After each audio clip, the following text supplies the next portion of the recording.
During the dark years of World War II, Nazi Germany terrified the world not only with its armies, but with its unimaginable projects.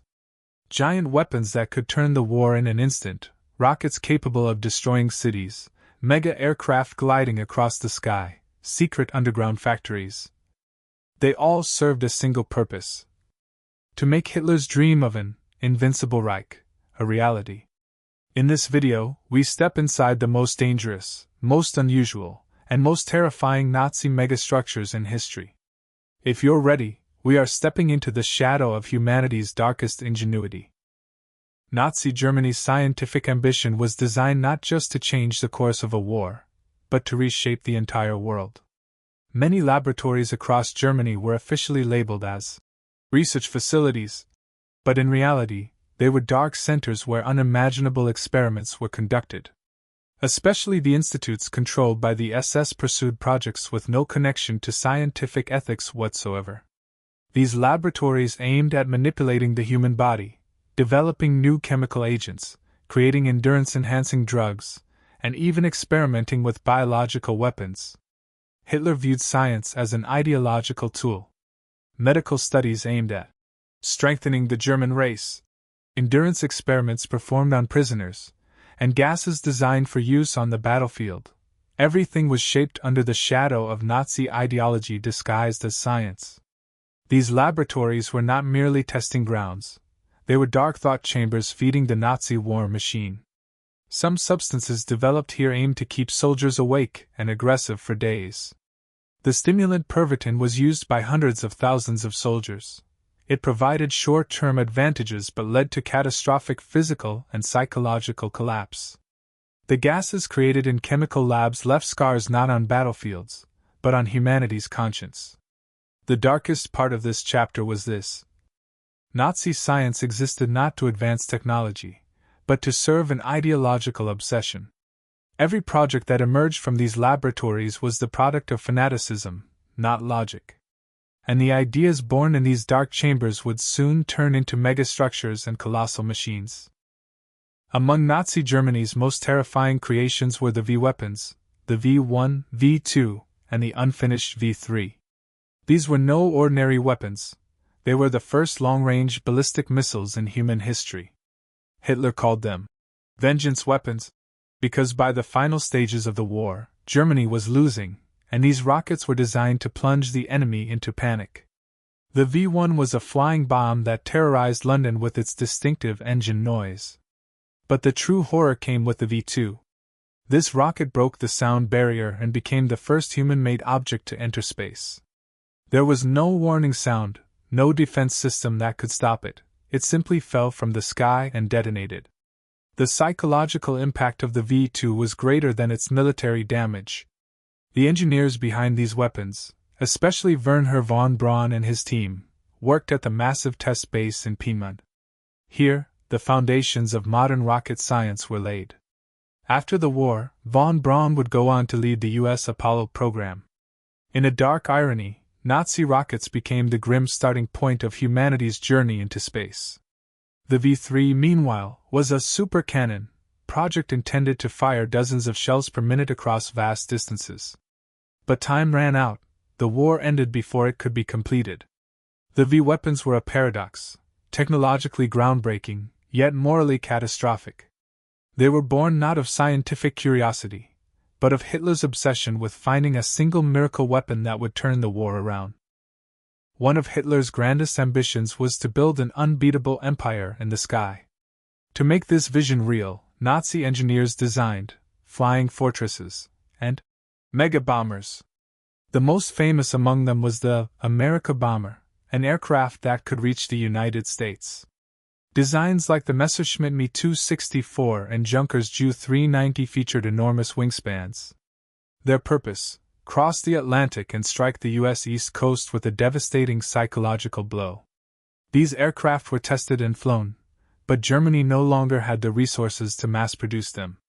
There was also the Horten Ho 229, a flying wing design considered the world's first jet-powered stealth aircraft. Its shape reduced radar visibility, making it the ancestor of modern stealth bombers. Hitler's vision for the Air Force went far beyond air superiority. Flying platforms, massive airborne bases, and ultra-heavy airships carrying hundreds of tons. Nazi engineering stretched itself to the limit. Although many of these projects remained incomplete, the United States and Soviet Union later used their designs as building blocks for Cold War programs. Thus, Hitler's unrealized aerial empire lived on, in the shadows of superpower competition. As Allied bombings shredded Germany, Hitler made a radical decision: the most critical weapons programs would be moved underground. This marked the birth of one of the largest underground factory networks in the world. One of the most horrific examples was the Mittelwerk facility, a massive complex carved into a mountain, built at the cost of thousands of forced laborers' lives. The V-2 rockets were produced here. Inside, it was dark, suffocating, and deadly. It was safe for bombs, but deadly for the humans inside. Some underground factories were so vast that they housed railways, assembly lines, and living quarters. In the final years of the war, Nazi Germany treated the underground like a second nation, a hidden world where life had no value, and production was everything. After the war, many of these sites were sealed, abandoned, or forgotten. Even today, unexplored tunnels, unknown chambers, and unfinished prototypes continue to surface, proof that the underground program still hasn't been fully uncovered. Perhaps the most disturbing Nazi megastructures were the massive cities planned for after the war. The most notorious of these was Welthauptstadt Germania, the world capital Germania. It was Hitler's dream to transform Berlin into a colossal imperial center. The project was overseen by Albert Speer. The designs included a 300-meter stone dome, kilometer-long ceremonial boulevards, military zones for thousands of troops, and enormous monuments. This city was meant to immortalize Nazi ideology in stone and concrete. Beyond Berlin, the Nazis planned new colonies across Eastern Europe, Germanized cities, and the extermination or enslavement of local populations. As the empire expanded, architecture itself became an ideological weapon. Hitler was so obsessed with architecture that even during the critical final years of the war, he demanded more megastructures from Speer. Most were never built, but the blueprints remain in archives, a chilling answer to the question: what would the world have looked like if the Nazis had won? In the final phase of the war, Hitler's projects left reality completely.